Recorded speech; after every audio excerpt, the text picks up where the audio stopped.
retrouvons en correctionnel ce soir ici. Quelles sont vos impressions?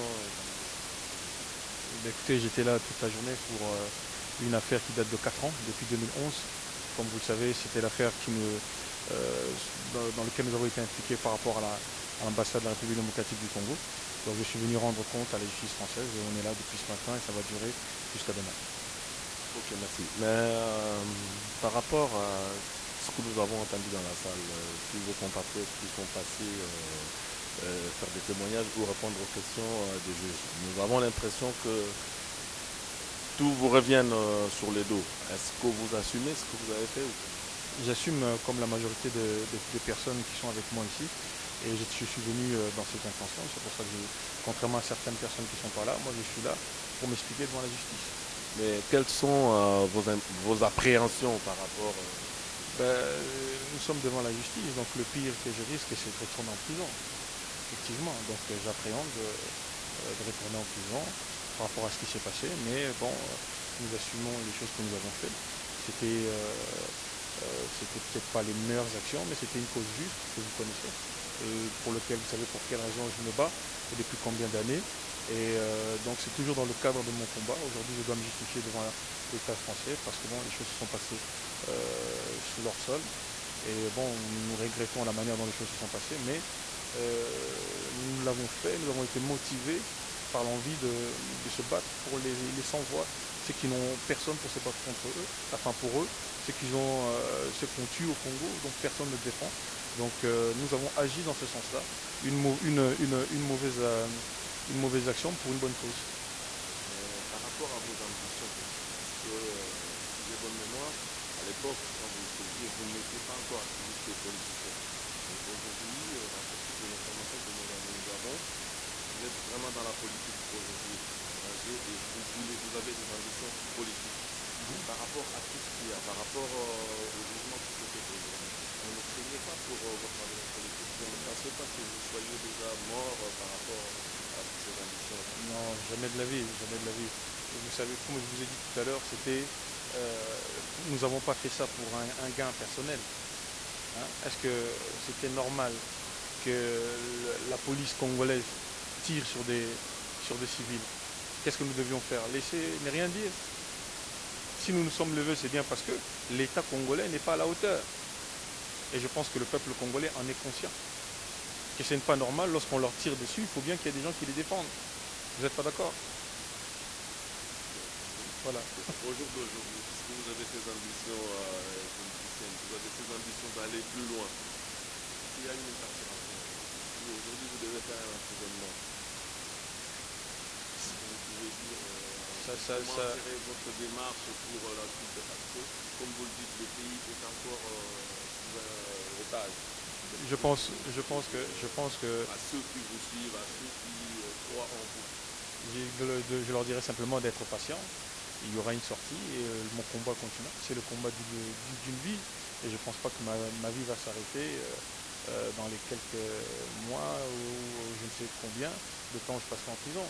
Donc, et puis je pense que le peuple congolais est suffisamment averti pour savoir que si nous partons en prison aujourd'hui, ce n'est pas parce que nous sommes des criminels, ce n'est pas parce que nous avons fait du mal aux gens, c'est bien pour défendre des personnes que personne ne défend.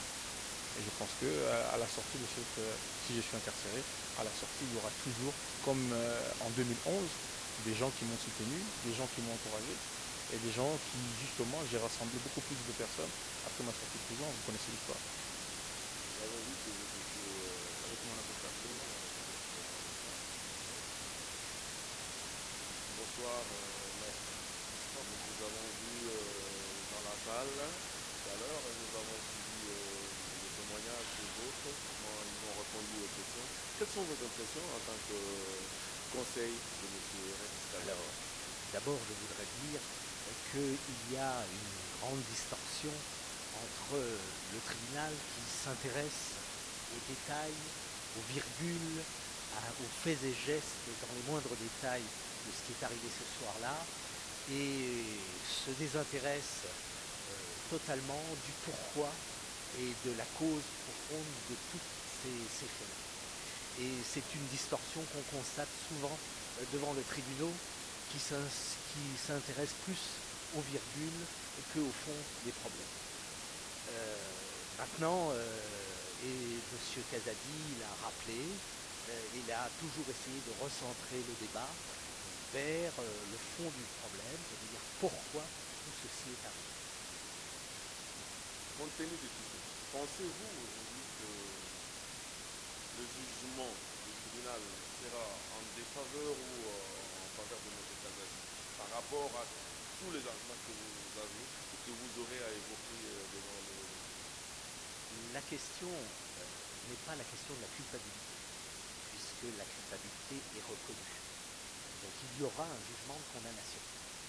Maintenant, tout le travail de la défense doit être de faire et de faire prendre la mesure que ces faits s'inscrivent dans un cri d'angoisse et de douleur d'un certain nombre de gens qui se sentent concernés par ce qui se passait au Congo et qui n'ont trouvé à ce moment-là, à ce moment précis, que cette façon de réagir.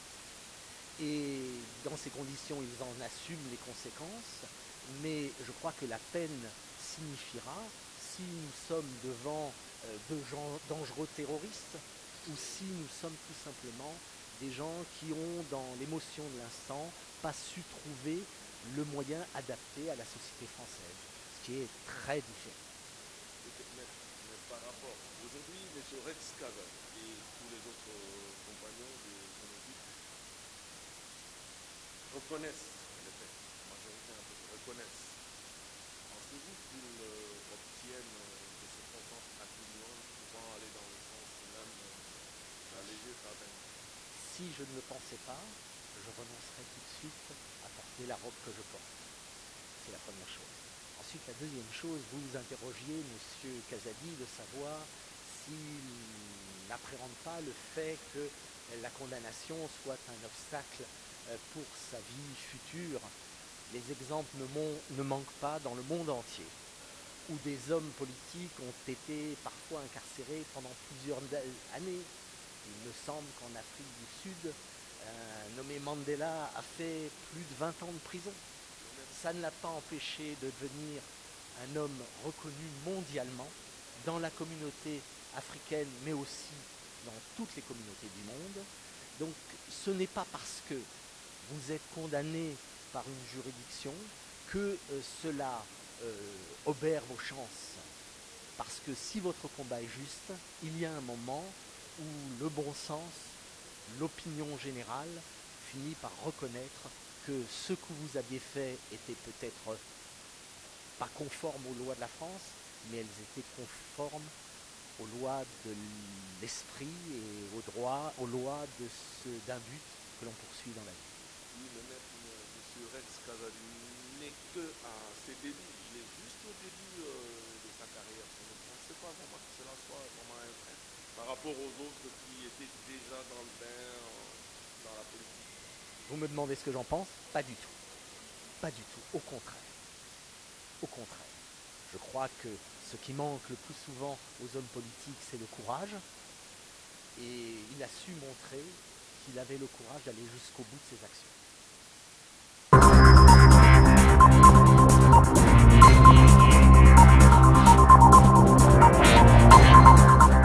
ne pense pas qu'on y en tienne vraiment rigueur.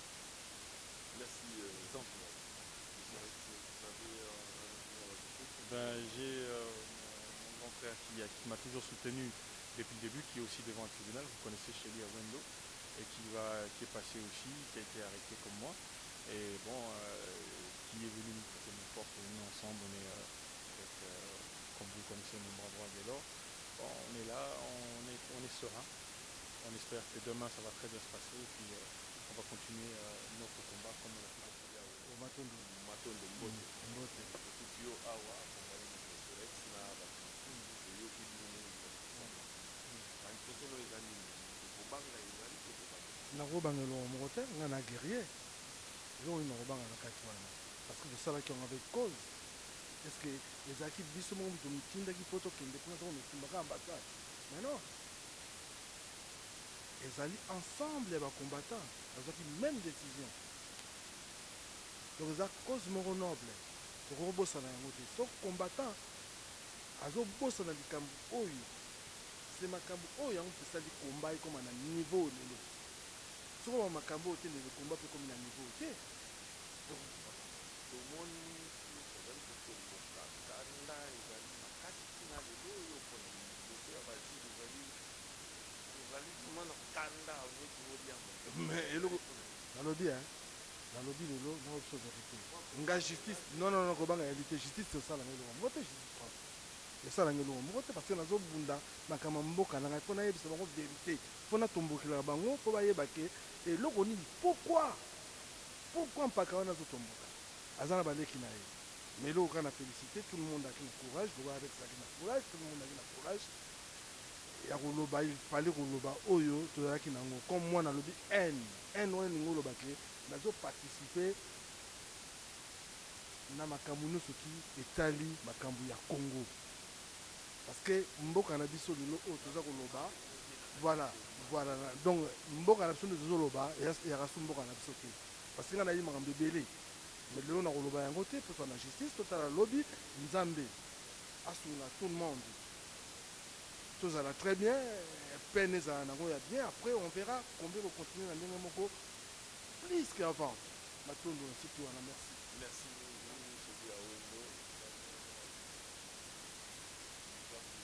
Oui, par rapport à notre plaidoirie, je pense que nous avons tous comparu.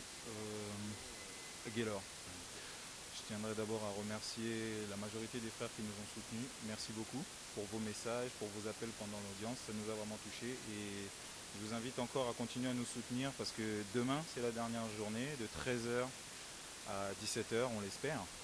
Et venez nombreux, nous sommes à Cité, à la chambre 1227. Hein. Merci encore. Ngeta. Merci à vous. Chers internautes, c'était là une exclusivité plutôt de Erotech TV, comme vous le voyez. Nous fouillons l'information à la source. Là, nous sommes en correctionnel au tribunal de grande instance à Paris, où nous avons suivi M. Rex et toute son équipe dans le jugement qui a eu lieu aujourd'hui et qui continuera demain. Merci beaucoup et à la prochaine.